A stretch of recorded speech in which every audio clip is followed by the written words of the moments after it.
You know him, you love him, you're gonna want more of him. Here he is now, it's Chatting with Colin.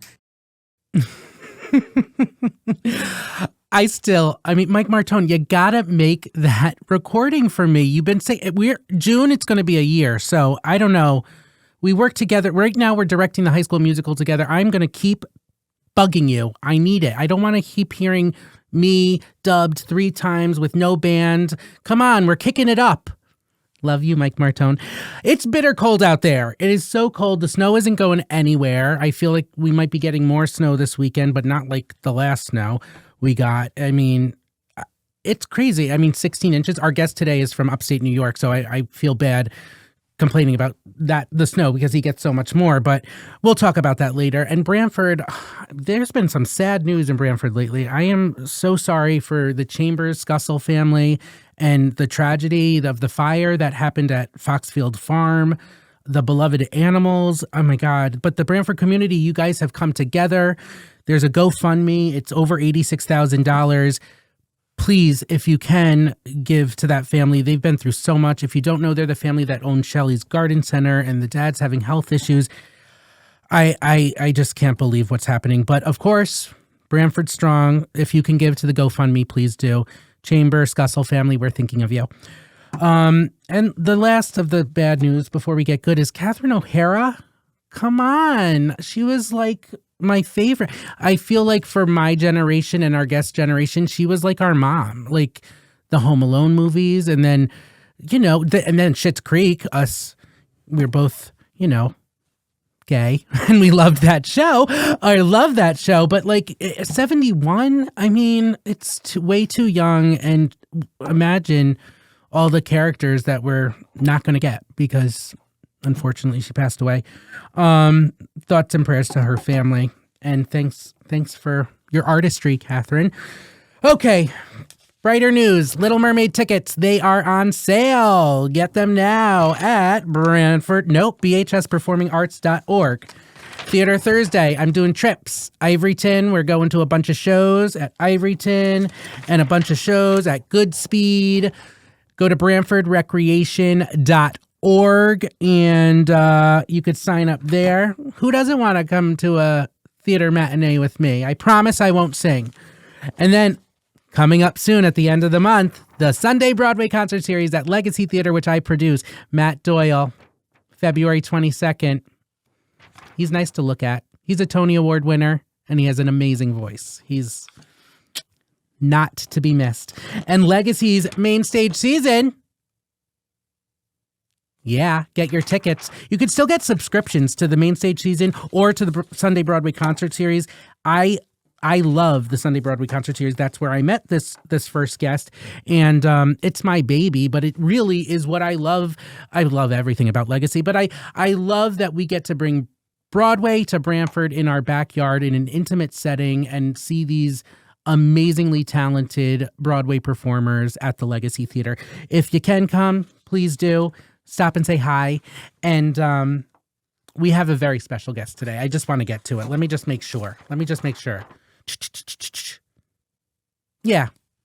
Summer signups for camps begin March 2nd at midnight on BranfordRecreation.org.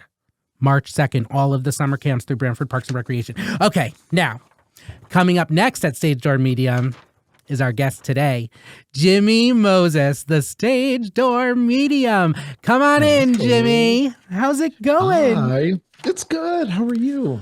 Oh my, I'm great now that I see your beautiful face. This is our first time where I don't have a guest in the studio or I'm not going to their storefront in Branford. I have you via Zoom, which is incredible thanks to the magic of technology at the BCTV studio and our producer, Doug. So if this works well, my mind might be going and we might be interviewing some crazy people, both in studio. Your guinea pig for the day. Yes. I have to tell you too, really quick. Yeah. When you talked about Catherine O'Hara, I feel like, well, two things. I met her really 6 years ago. So right after, so for our first wedding anniversary present, Schitt's Creek, they were going on tour. And I don't know if you remember this, but they went on tour to like major cities. They went to Brooklyn And I Mm-hmm. was like, you know what? I want my first wedding anniversary. I want to get a fun gift. We loved the show.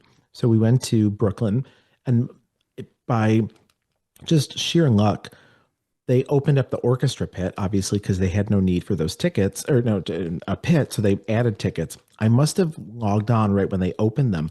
So we got front row in the pit. Wow. And so when they came out to play games, at one point, Catherine O'Hara came down. And I mean, now when I tell you it was brief, maybe about 30, 45 seconds, she couldn't have been any nicer and just salt of the earth.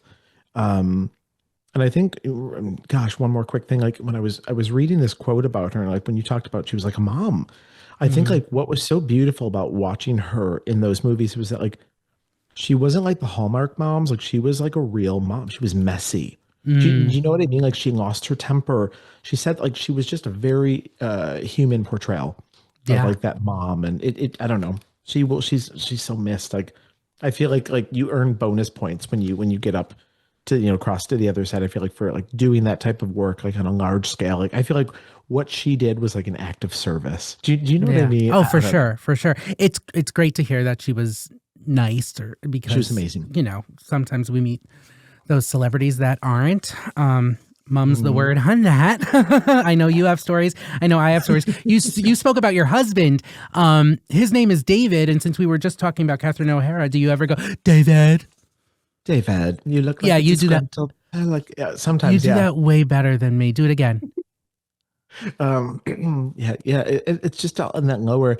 Um, David, you look like a disgruntled pelican. Like it's, I And I'm the sometimes I'll do theater it. major. Look at you, Jimmy Moses. I think you do some role playing at that house of yours. So tell the audience a little bit about you. What do you do? Where are you from? Stuff like that. Yeah, so I'm from Buffalo. I grew up in Niagara Falls, New York. So 20-minute drive. Now I live in like a suburb right outside of Buffalo. Um, I went to school for education, so Hmm. that's my major. That was my main bread and butter. So I still teach. This is year 16 of teaching. So I teach at a public school in Buffalo. It's an honor school. They test to get in, but then it's like I'm wearing two different hats. So in addition to education, it's funny. Like by day, I coordinate an honors program and I teach a philosophy course. So it's very much like I teach we can only believe in what our five senses tell us, and then by afternoon and night I work as a medium for folks in film and TV, and with a specialty on Broadway. And I read the folks next door too, but Broadway's kind of like my special near and dear niche avenue. And Which is how so we yeah, met each other, right? Didn't you come to a we show? yeah I saw, so I took my mom to see Jen Colella at the Legacy, because so when Broadway came back, Jen went back to Come From Away on Broadway, and I took my mom, and I was like, let's go see Jen, because by this point I had worked with Jen, I'd read her, and she was like, yes, come on over, let's say hi after the show. Then the show that we had tickets for, she had a little accident, so Jen rides a scooter to the stage door, Yeah. to and from work, and she crashed like off of her scooter, so she was injured, she was out of the show. And so I felt my mom was so disappointed. And so when I saw Jen was going to the Legacy, I was like, okay, statistically, there's a really great chance that she won't, she'll be okay. It's a one person show. So I took my mom, and I fell in love with your theater. We had the best weekend. We had so much fun.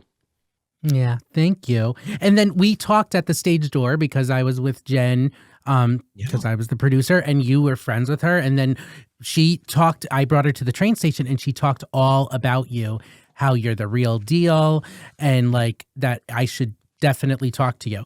So So nice. between Jen and the managing director at the time, he was like, you know what, next year when you're doing the Broadway series, why don't you bring Jimmy, because he's the stage door medium. It sort of works with Legacy Theater. Why don't you bring him, and in one of your shows for the Broadway concert series, it could be Jimmy and a singer, or maybe two singers, because that's what Jimmy had done before that he was telling me about at the stage door.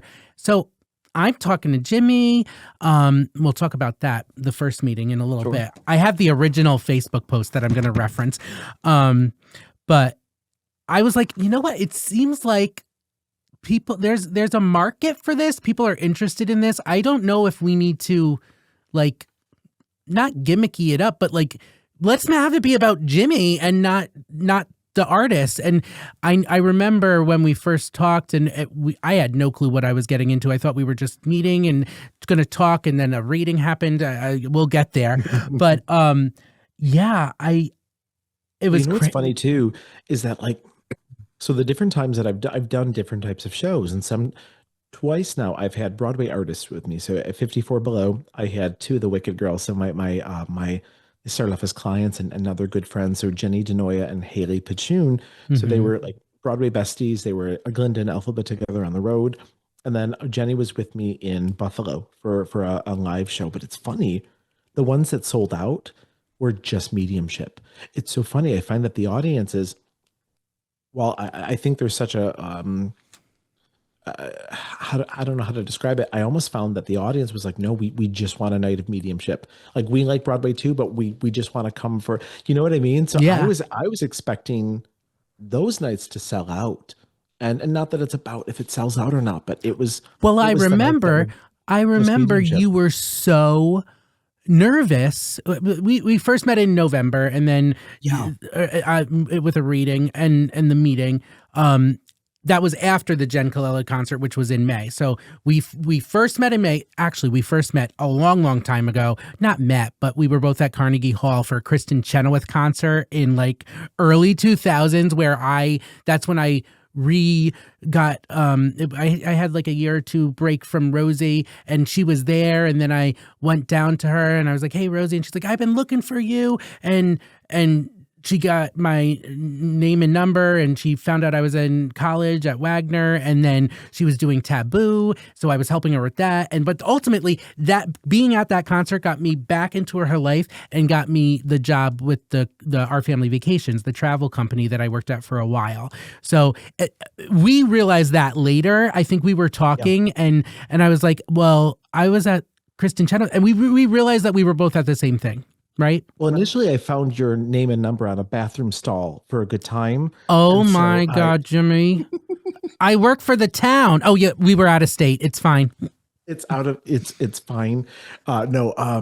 It's so funny. I was at that same concert for Kristen Chenoweth, and I'll never forget, you know, like I was geeking out. I love Rosie O'Donnell. I still do. And when I saw where she was, I was in the balcony. I like clocked like coordinates, and I went down they took an intermission, and she couldn't have been nicer. You know, she brought her own Sharpie. She signed some things. I took a photo with her. So like 13-year-old me and Rosie, and you know, really quick to circle back to what you said about, I was nervous because to go solo for a while, because you built this podcast. You know, I had a podcast of my own with Stage Door Medium, and you built it around having these conversations with Broadway artists and their accolades, and they're just, and then I was like, well, who am I? Like, what do I offer? What do I bring into the mix? Like, what do I have to say? And like, do people just want to come see me? And so, you know, it was a lot of like self-worth stuff. So to see those nights of just solo mediumship sell out, like that's really, it's still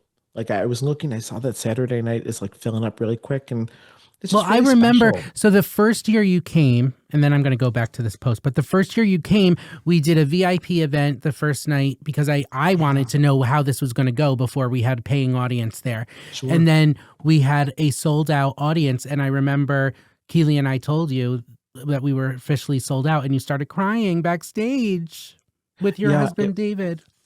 Yeah. You know why it meant so much to me, because, and again, I don't want to, it doesn't, even if it didn't sell out, the work was still going to be the work. I always say just to be in the theater is just the treat, but like to go to a town where like I'd never been before. And, you know, I feel like any job that the imposter syndrome kicks in of like, I'm not good enough to be doing this, or I'm not good enough to be in this room. Or like, you know, when I was at 54 Below, the person who was literally on the stage right before me, Colin, like, was Patti LuPone. And so that was a full circle moment, because as a kid, I was doing Evita in high school my freshman year. She was touring with her one-woman show, and she met us after her concert and sat with us for an hour. And she was my first Broadway person that I'd ever met. And so talk about setting the bar high. And Yeah. so I met her 13 years old. She gave me her email. It's not, but it was like Patty Lapone, like AOL.com. It was like very basic. And I'll never forget to then find out when 54 Below asked me to go there for a live show, to know that she was the person that was going to be on stage right before me. It was just like, I like wept. Like I still get emotional to think about it. And yeah, the legacy, that first, it was so special. Every time is special, but Yeah, and then the cool. next year it was two sold out shows, and now we have two coming up this year. I'll tell you more about that, but it's at February 20th and 21st, Legacy Theater. You could go to legacytheaterct.org for your tickets. I know this is going to sell out because it has the last 2 years, so don't wait. I always get some people that I'm their new best friends last minute that they think I could make a magic seat or two appear at this small theater. I can't. So get your tickets now. But recapping. Yeah. No, May is when you came to Jen Colella. November is when we had our meeting. I thought I was just going to pick your brain about what you could possibly do. And then in the middle of it, he goes, "Can I just say a couple of things? I'll get there." Then cut to January of 2024. He was coming in February of 2024 the first time. This is what I wrote. "The definition of a medium is an individual held to be a channel of communication between the earthly world and a world of spirits. I was very skeptical of them until I had my first reading on November 15th, 2023 with Jimmy Moses, the stage door medium. In all honesty, it was a business meeting that was scheduled last minute, 90 minutes before, and turned into an impromptu reading. The things he told me, there is no way he would have known. Some things that were brought up, I didn't even know yet, and then they have come to fruition. There are, of course, still a few other proclamations that I'm waiting for some clarity on.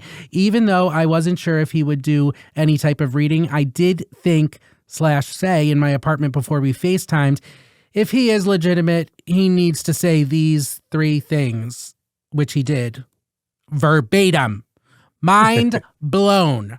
Throughout my brief friendship with Jimmy, I have learned that we share so much in common, our love of Broadway and musicals from a young age, both being born in New York and current educators. I even found out that not only were we in the same room at Legacy Theater last spring, but also at Carnegie Hall 20 years ago. I was with Kevin Buno and Kathy Ann Roding watching Kristen Chenoweth's debut at the historic venue. I have verified with members of the Broadway community how they were affected by their reading. Tony Award nominee Jen Colella is the one that introduced me to him at her concert at Legacy Theater. She opened my mind to it and shared some specifics, then urged me to try it out, especially after my year. I had a rough year that year. 6 months later, I had the courage to reach out to him purely because he liked something I posted on Instagram, and that got my wheels turning. I wanted to plan an event, but first I had to believe it. And I do. I needed to hear some of the messages that came through. I can go on and on, but I won't right now. I will someday reveal the specifics, but for now, trust me, all I can say is get your tickets to the event. You will not be sorry. It will sell out. And that event was crazy. You read about 7 or 8 people, but then you've read multiple people that have come to the Legacy shows at Legacy, but also after the fact they've booked readings with you and things like that. But what is it like hearing the Facebook posts from January of 2024? It's a few years ago. I started to tear up a little bit. That's why I apologize. I'm getting over a sinus infection. And I was like, oh, don't cry, because then it like turns on the waterworks. But like, well, you were just talking about Evita. Don't cry for me. What's it's funny is that like when you mentioned like 2023 was such a bad year for me too, and so I was in a car accident in January of 23. A distracted driver, he was under the influence. He blew a light and he hit me, and so I'll never forget. I had 54 Below was 3 days later. I went to New York. I thought I was fine, and then all of a sudden, I wasn't. I started not being able to remember basic things. So I would see somebody in public I'd known my whole life. I wouldn't know their name. I didn't know my PIN number to cash out or go to the bank. And I'll never forget, I was getting these headaches that were like causing me to feel like I was going to black out. And by that point, I still didn't have help. It still wasn't gone, and doctors couldn't figure it out. And I remember driving to the Legacy, and that's where I was at my breaking point. And remember crying, driving to that concert, going like, something is wrong. And I don't remember a lot about that time, but I remember going up to you and the artistic director at the time, just going like, do you guys ever have like, do you guys ever host other events? I would love to like talk with you and see what's possible. And so it was to be invited to that theater, to the Legacy that year, was just such a, again, hearing you talk about it, I got so emotional. It was just a big win after a really bad, scary year. And so to get up on stage where after, I couldn't feel my hands for months. I don't remember, like, it just was a win, and looking back, like it's hard. Like I'm really proud of that time and the fact that but I'm so grateful. I'm so grateful that we met. And Well, it was also a win for everyone in the audience. I mean, the people that you read felt comfort in the messages that you were giving, but also the people that were there, obviously I'm sure some of them wanted to get read, but it felt so supportive that they were like embracing and just experiencing the messages that you were giving them from their loved ones. I mean, one was a crazy story that I know you still talk to her, and I ran into her in Florida. It's like the craziest. But yes. what were you going to say? I saw you wanting to say something. I agree with you wholeheartedly about, so many times I'll find that you'll actually get some folks that will go and they don't want to be read. They just want to watch other people get read because they might be like, look, I'm not quite sure how I feel about this yet, but I want to safely maybe watch somebody else experience this. But what's so fascinating is that I'll never forget the first live show I had done. I brought up an instance. I thought, I was like, okay, there are about 400 people there. And I'm like, can only be, for what my opinion, I was like, one person. And it was a woman who had to deliver a stillborn baby. And I was like, it's a baby boy. It was strangulation from the umbilical cord. And I gave the month. And here I am thinking, just one hand's going to go up. And I'll never forget, I have goosebumps. 6 hands went up. Oh my God. You could feel it in the room where they all kind of looked at each other, and it was like, we don't know each other. We probably won't talk to each other after this, but to make eye contact with each other, going like, I went through it. You went through it. I'm sorry. And like, I've got your back. Do you know what? Like, there's such a network of support that you feel from, and we call it in the mediumship world, like we call it piggybacking. So there's times where, like, I'll never forget, it was actually at the Legacy. There was a woman who, she was down in the front or first or second row. She'd been read. And then there was a woman behind her. And she was like, I think a lot of those messages were like, even though I wasn't read, like there's a lot of it that I could take and go, you know what? Like this, I feel like this was my story too. And like, I always say that the piggybacking is very much a real thing, where we can take the lessons from other people's readings and apply it to our own as well. Yeah, the first year, one of my friends, Jamie Peterson, was supposed to come, but then she got COVID, so she couldn't come. She sent her coworker and one of her friends, and you actually read the coworker. You had her stay because you wanted to say a message that you didn't want to say in front of everyone, and that like changed that person's life. Jamie, when she bought the tickets thinking she was going to go, she said, Colin, I don't even want to be read. I want my coworker. She needs it way more than me. Now, she gets COVID the first year. The second year, she's so excited you're coming back. And then she finds out that a family member that she hasn't seen in forever is coming to stay with her for that weekend. So she couldn't come. So she's finally getting to come this year. Yeah. I forget what day, but I'll introduce you to her. Jamie, yes, see, I told you I'd introduce you. Yes. So going back to the mediumship, I want to know like how you figured out that you could read people that crossed over, and also like, yeah, can you major in mediumship? Like, do you study elsewhere? Like, how did you hone your craft? Sure.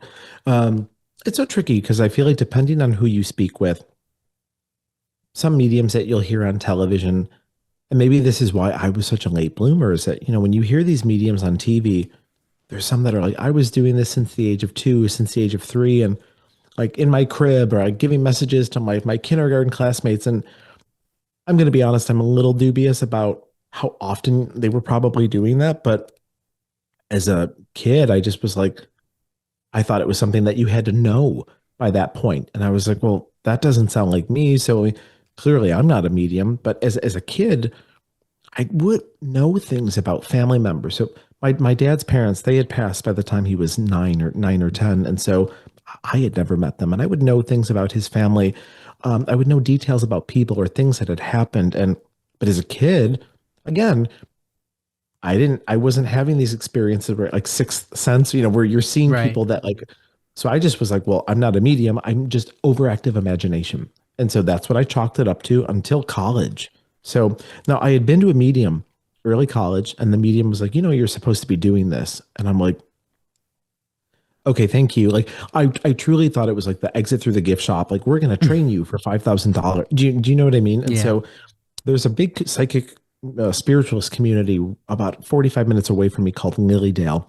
And it's kind of like the Carnegie Mellon, like you name it for mediumship. And so Awesome. people, they open in the spring, they close in October. Super famous. And it's like there's 4 streets. The mediums live there, and people will line up during the day. They sign up for a slot, and it's like a mecca. They'll travel from all over to be read by these mediums. So I've been read there. I was told that I had this ability. I just was like, okay, like bullshit. But like, I remember leaving going, huh. I felt like a little switch had been flipped on, going, yeah, I think this has always been there, and this makes sense. And I'll never forget, it was a great reading. I was curious. So I was read again a year later. Another medium, different woman, said the exact same thing. And I'm like, okay, maybe there's something to this. And I grew up watching those TV shows like Montel Williams with Sylvia Me Brown. I too. grew up watching The John nails. Edward. Yeah, The Nails. I grew up watching Miss Cleo do the reading, and Jenny Jones. Whenever there were psychic mediums, my family was very open to it. So I grew up just kind of going, our family, my grandmother always had a ton of dreams, and whatever she dreamt, it would happen the next day or the next couple days. And so my family really fostered a curiosity in the other side. And there's more than what we can see right here and now. And so I never thought it was out of the realm of that existed, or that mediums were. I always knew mediums were legit. I just never thought that I was one. So Right. flash forward, I'm landing the plane, I promise. So my now husband and I, we've been together for maybe only a year. We were in our apartment, and I'll never forget, we're just sitting on the couch reading, and I heard 2 women, like clear as day, talking, but it was like a foreign language. And I'm like, what are you watching on your phone? And he was like, nothing. And I'm like, okay, like you've got to be watching something, because we lived in an upper, in a duplex, and we were in the upper, and I'm like, well, it's not, it sounds like it's right next to me. And he was like, I'm not watching anything. So I thought he was like gaslighting me as a joke. So I pulled his phone, and I'm like, oh, your phone's off. And so when I started to strain again, I was like, okay, focus. I could hear it again. 2 women, clear as day, but it was like a language that I didn't know. So I was like, I think I'm supposed to get trained. To go to your second question of, do you get trained? Do you go to like Medium U for this? And I went to Lilydale. I did a 2-day course. And I should note, the minute I signed up, the amount of signs that were confirming, like, you're supposed to be here. You're supposed to be here. So I trained for 2 days, and they kind of teach you the basics of how to safely connect with spirit, how to share messages with people where you're making them comfortable, how to share messages where you're, how to share what you're getting, and, just the P's and Q's, like the etiquette of it. And so I'll never forget, I had a really cool experience when I was there. There were 10 of us. They broke the 10 mediums that were training into groups, 2 groups of 5, and they made me go first. And it's some really cool validation. I remember going home feeling like this is the coolest thing, to see that I was able to help somebody in this capacity. And I'll never forget leaving there. I had asked the woman who trained me, I'm like, what do I do now? I'm like, and you've been trained, like how do you work? How do you get to do this? And she was like, just put it out there. Just tell the universe, like, I want to do this work. Sign me up. And I'll never forget, one of my coworkers was like, hey, my good friend, her mom just wants to meet with a medium, but it was weird. She was very specific. She said she wants to meet a medium who actually has very little experience, because she's also kind of skeptical of them. So she just wants to meet somebody like fresh off, fresh out of like mediumship you. Yeah. And I'll never forget it from that reading onward. It just kind of went boom, boom, boom, boom, boom, boom, boom. And 15 years later, just about here we are. That's crazy. And it's just crazy to me, too, that you also have a full-time teaching career for 16 years. It's nuts. A lot of the skills transfer. I should note a lot of them really do, because with if not to cut you off, but with with education, I think the hardest thing about mediumship isn't doing the mediumshipping. I know that's not a verb, but I feel like that can be taught. You really have to know how to talk to people. You really have to know how to hold space for these people and show compassion and care. And also with education, like you really in 2026, you have to be mindful of how you say things. You have to. And so I think a lot of those skills where I feel like, I'm teaching 17-year-olds and you want to be so sensitive to how you share things. Like even like, your sarcasm, like things like that, where their brains might not get it at that age. Like those skills really transfer over into mediumship and how you deliver messages and the way you deliver things with care. And so but it's a lot. I'll tell you, some days it's hard to go from teaching. You end at 3:10, 3:30, and then you go to the studio at 4, and it's kind of like a bit of a switch where you're like, okay, we're going from this to this. And it can be a lot sometimes. Well, and I know you treat it and take your body so seriously, because every year I have friends that said, like, I want to be guaranteed a reading. Will you just get me a one-on-one time for like 20 minutes or half an hour with Jimmy while he's in Brantford? And you're like, Colin, I would love to, but I always say no. No, because you are like, I can't eat a certain amount of time before a show. I need rest. I need to sage the theater. I need to get in my zone. Which I appreciate, and you only do a certain amount of clients a day, and you're booked out until some crazy time. But back to that November 15th, 2023. I know I watch Tyler Henry sometimes, and I'm sure some of you do, that like my favorite. That he like scribbles as he's talking. So I know that that's what you do. And I also know that after you read people, you send them the notes, because that's what you did to me. So I remember we were chatting, nothing about him reading me at all. Just like, what do you do? What could we possibly do? How could we work together? And the first thing he writes down, which is hysterical. At that point, I'm pretty scribbling in the corner. Family issues.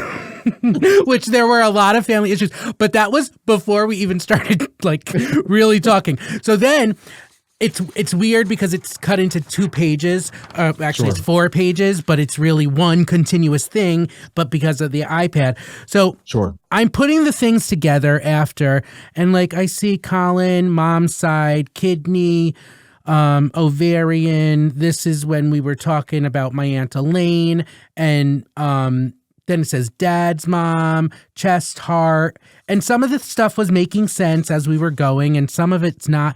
This is one of the things I wanted you to say, that Nana was proud of me for whatever. And that there was a birthday coming up, and there's some things that I used to know what it was, and now I can't remember. But this is the craziest thing. Actually, there's 2 crazy things. I'll tell you the first one first.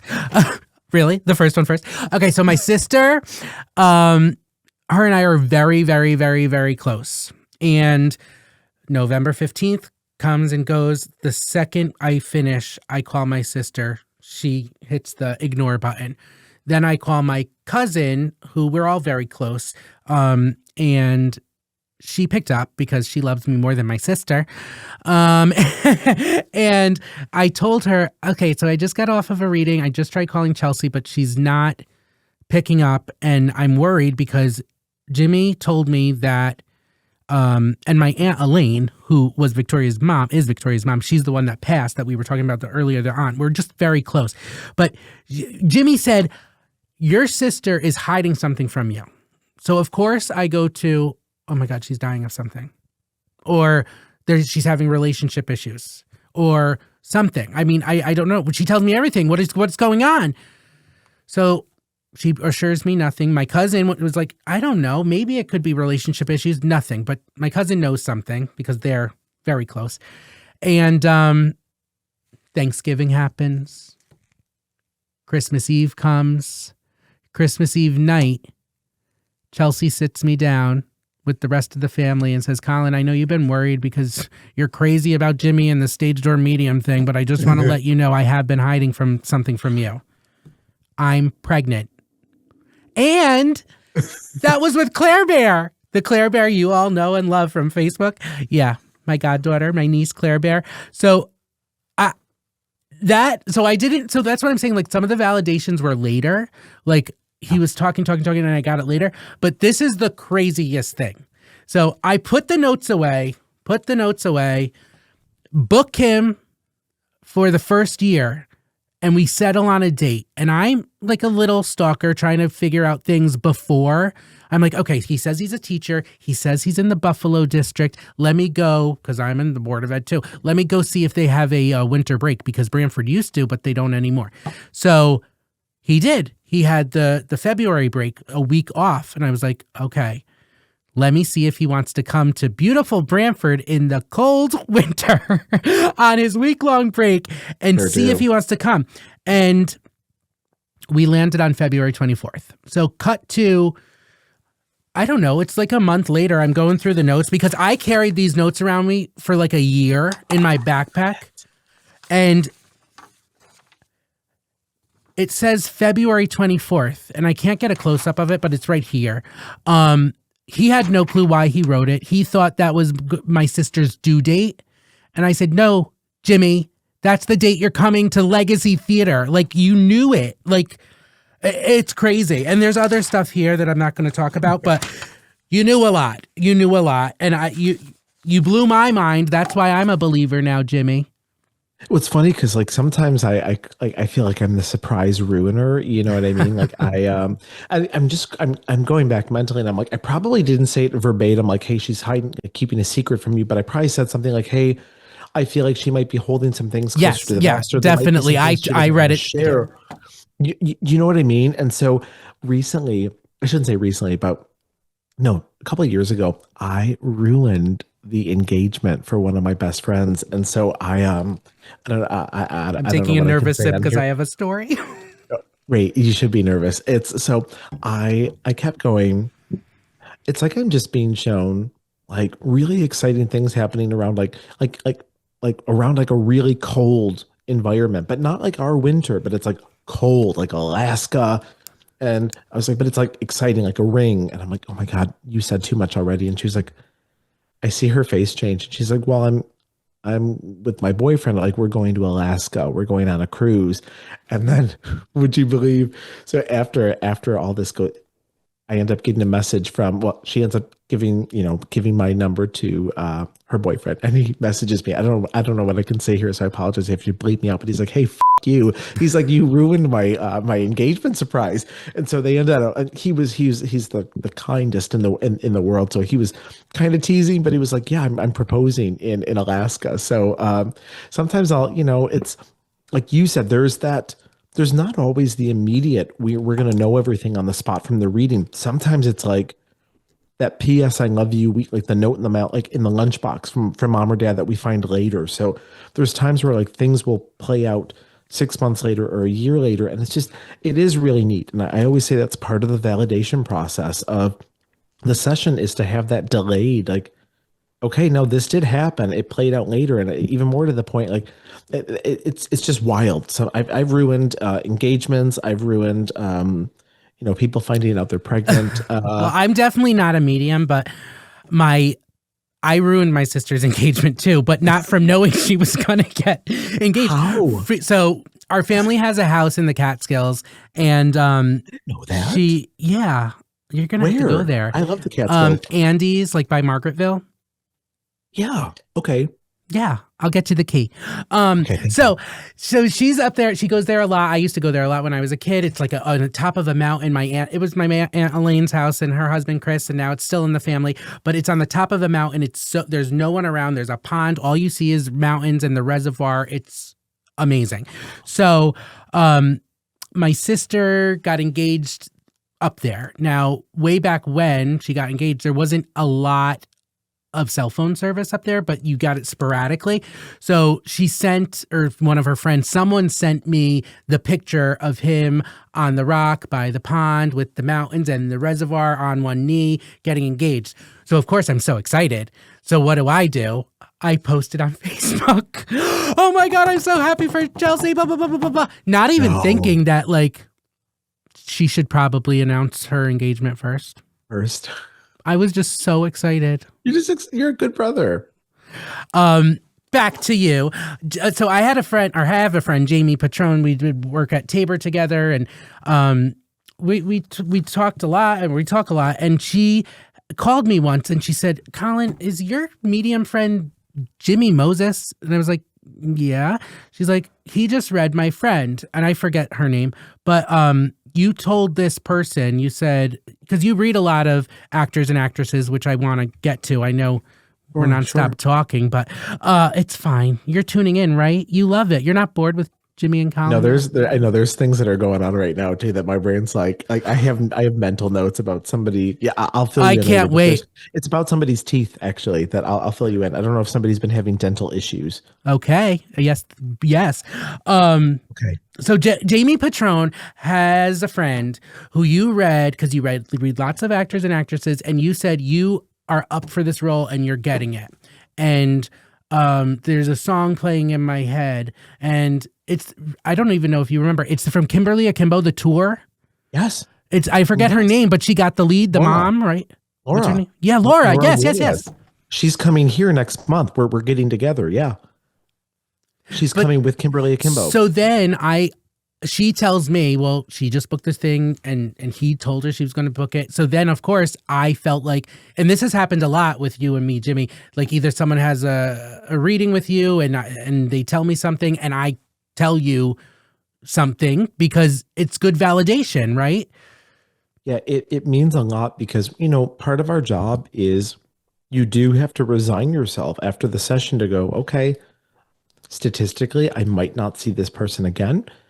I have to be okay with the fact that I might not get the validation.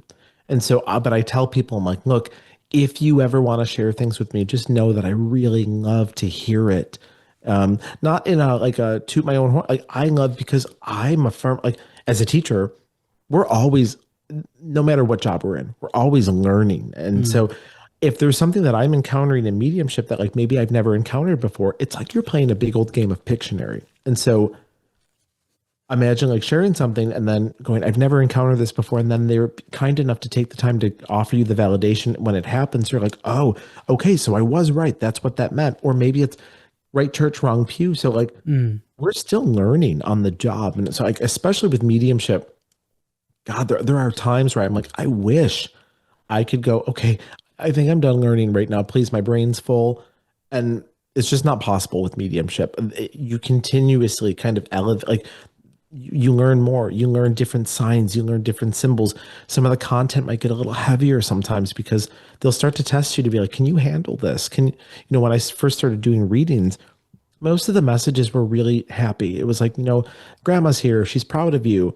Died of old age. And then a couple months in, and then a year in, they start to get more nuance. And sometimes they start to get heavier. You have people that might not have been the kindest when they were alive that are coming through to apologize, and they're coming to explain how they might not have been the kindest. So you continually level up, so to speak, and you learn more of the nuance and while continuing to hold space for people, like I mentioned, and talk to people with care. And it's the most joyous, like there's never a dull day. There's never the same day in the office, so to speak. And like, you're always learning. So to really quick to circle back to her story, I'll never forget. I sat with her. I'd never met her, and she couldn't have been nicer. Laura, or Kimberly Akimbo. And I went, I'm sorry, I really can't focus because all day I kept hearing Father Time. Yeah, that's Kimberly one of the Akimbo. songs. Yeah. And she like flew back and she was like, you can't see this right now, but there's a piano like 10 feet out of the frame. And Father Time is the sheet music on the piano. And I'm like, look, I'm just going to call it. I think you get it. And then flash forward, she got it. And when I tell you that was like a really special, I remember like I cried through that too. Cause like you, again, while you have to resign yourself to like, I might not ever see this person again, you really like root for each and every person that you read. Like, Mm. even if you don't see them again, I root for all of them.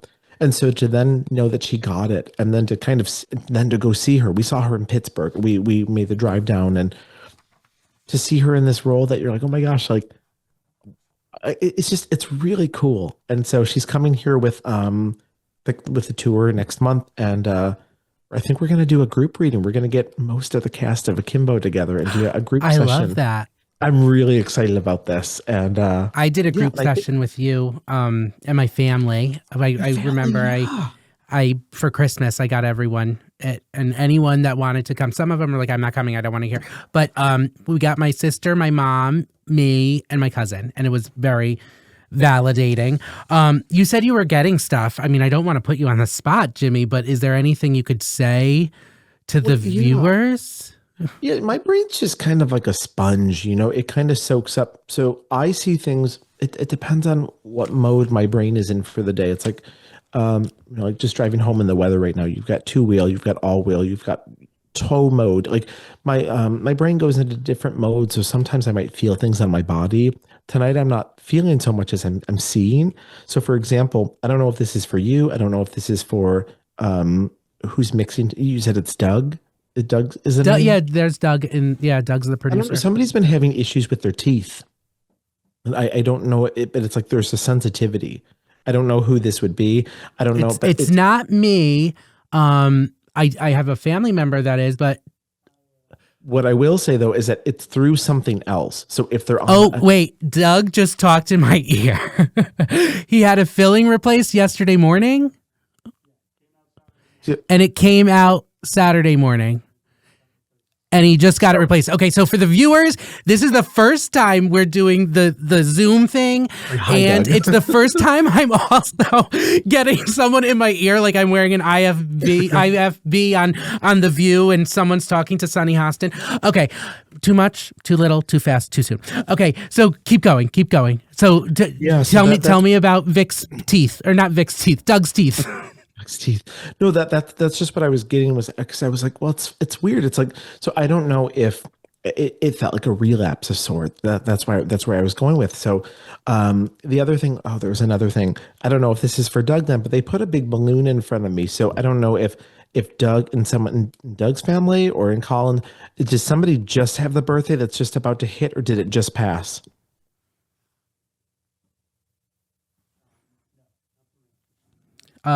He's he says no. I'm trying to think. February. Birthday or anniversary by a couple weeks, north or south? I'm sure there is. But what else are you saying? And the other thing that they had shown me was like a certificate of sorts, which is my symbol for like a congratulatory. So I don't know if this is for you, or I don't know if this would be for Doug, but whenever they show me like a cert in a frame, that's my symbol for like somebody looking to like advance. Like I don't know if somebody just got an additional degree, or if somebody's looking to do something different with the job. But you never know. I'm always looking for something. But it's and that's what's kind of so interesting about doing the live shows, is that like when you're doing them, like you really have to make sure that, okay, we've whittled it down to just one person, because like that's you're why good at that. I try, like that's why I always say, like when you see these shows where the mediums are in like coffee shops, I'm like, I wouldn't attempt that, because like there's so many people, like I don't know who it's going to be for. And I could have a pretty good guess, but like it's also happened where like it might not be for the do you know what I mean? And so how funny though, I was like, my teeth are hurting. And so you just kind of, you kind of go from there. Sometimes I'll start to, the way it feels like for me is like I feel like I'm looking at memories that like aren't my own.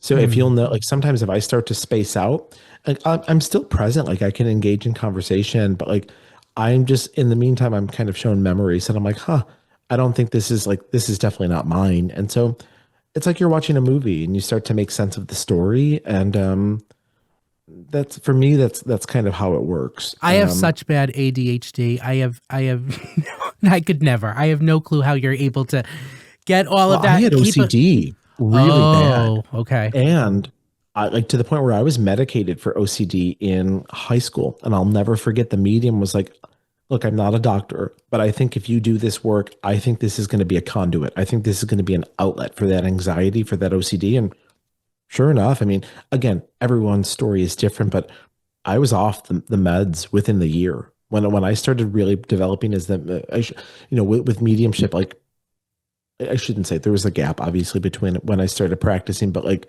it is a really beautiful conduit. Like anytime I'm anxious, or I feel like I'm having a hard time, my brain feels scattered. To go to this work is like a blessing. I feel like it's just this, okay, I'm okay. And I'm gonna wipe my feet. I have a mat outside of my studio. So when I arrive, and literally when I get to the theaters, I wipe my feet at the door. And it's my way of leaving my own crap outside to go, okay, it can exist, but it's not coming in with me. Like this isn't about me. Like I'm going in to serve, I'm going in to help others, and my crap will still be there when I get out. But I don't know. And not to piggyback, but like also like with mediumship, you learn so much about yourself. And the way I view the world now has changed so radically because of mediumship. And so now when things happen in my life, it's not like, why is this happening to me? Now it's like, what is this trying to teach me? Yeah. And it's really changed my outlook and the way I see things. And I don't know. I'm so grateful. I'm so grateful for it. So I know you didn't ask that. I'm sorry to. That's all right. kind of Listen, this is just like the tip of the iceberg. We could talk all day. I mean, you have to come. If this is your thing, legacytheaterct.org. Visit the website February 20th and 21st. He's going to be here. I hear he's going to Modern Pizza too in New Haven. But I want to give you the last word. But first, I would love to show your trailer that you sent us because it does give like why the name and your clients and some great B-roll and sort of why you picked Stage Door Medium. So if you're into mediumship, if you're into Broadway, come to Legacy Theater. But take a look at this first. Losing someone we love is arguably the hardest thing we will have to experience as part of being human. When we lose that person close to us, we may sense this big empty space that they used to fill, or this radio silence in lieu of the phone ringing and hearing their voice. However, if you really sit in that space and tune into that silence, you realize there is so much more than the here and now. My name is Jimmy Moses. I am a medium, a teacher, and a light worker. Being a medium, there is no greater honor in the world than being able to help facilitate clarity, healing, and closure. I remember as a kid going to see musicals or going to the movies, and I remember looking up on the stage or the screen and going, I'm supposed to work with them one day. And I think as a kid, your immediate knee-jerk reaction is to think that you're going to be an actor.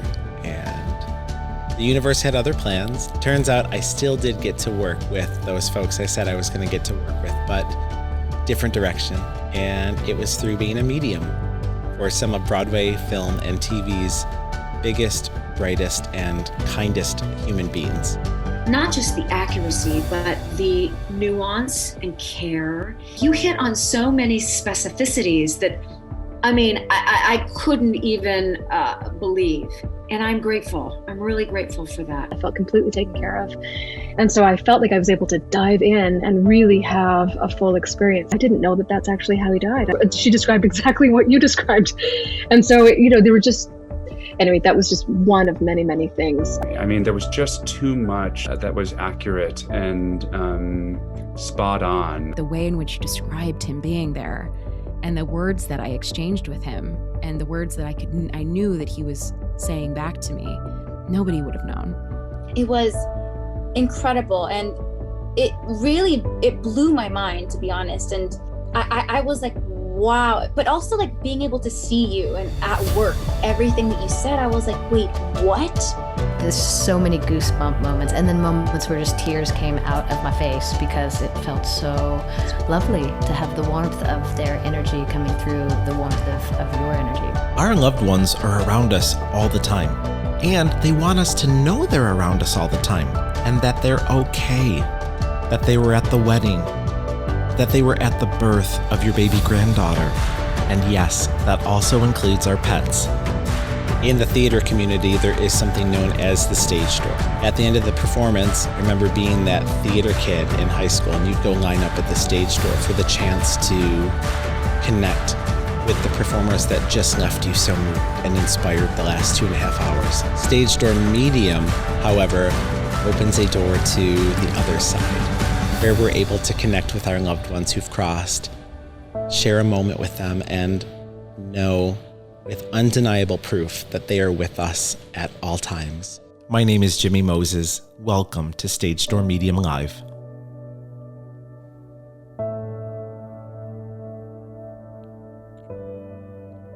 Pretty cool, huh?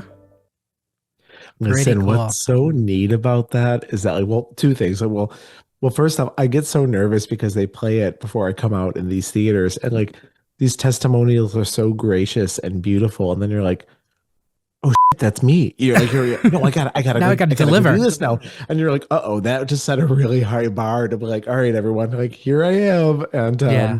what's neat is that 5 of those 6 testimonials I was finally able to meet in person over the last 6 years.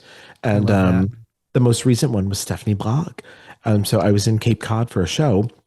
I didn't realize that she's out there in the summers. And so I get backstage, and you know, my husband's always the first person to greet me in the wings. And you can attest, you know, you've seen him. He greets me backstage, and I'm always like, how did it go? What do you, did I do okay? And he's just like my rock. And then and I take such comfort because like you're always right back there too after the legacy shows. And so Dave goes off and he comes back and he just has this grin on his face, and he's like, you have people here in the green room for you. And I'm like, who? I'm like, nobody here is from out of town.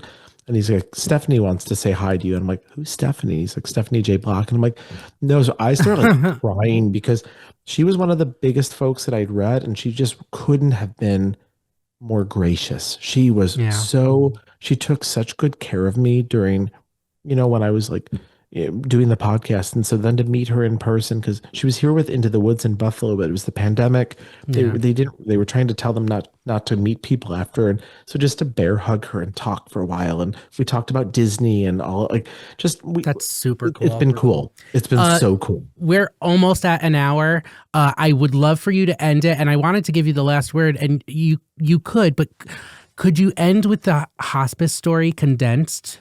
Oh yeah. So briefly, my aunt had passed away when I was in early college. She lived in Connecticut with her 2 kids and her husband. And I'd only been there once. I'd only been to Connecticut to say goodbye.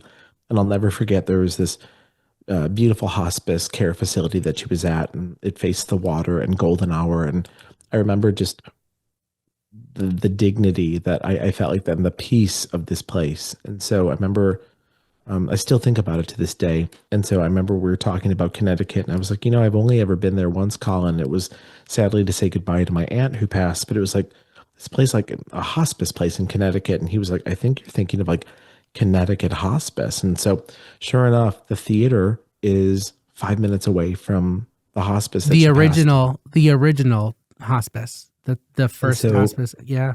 That first year was emotional. I remember I donated some comps to tickets to Niagara Hospice, and I got to see like her brick, and I got to, you know, talk, and like the woman that had done the brick, like she knew her, and just to have that connection, I'm just so grateful for it, and just how small the world is to cross those paths again. Jimmy, this has been amazing. I cannot wait to have you in Brantford in a little over 2 weeks. I can't wait to party and do a couple shows. And this is great. If you want your tickets, legacytheaterct.org, Stage Door Medium, Jimmy Moses on February 20th and 21st. Jimmy, thank you so much for being my guinea pig and doing this. Thank you. for having me anytime. I can't wait to see you. And thank you for watching Chattin' with Colin. Until the next time, peace out. You know him, you love him, you're gonna want more of him. Here he is now, it's Chattin' with Colin.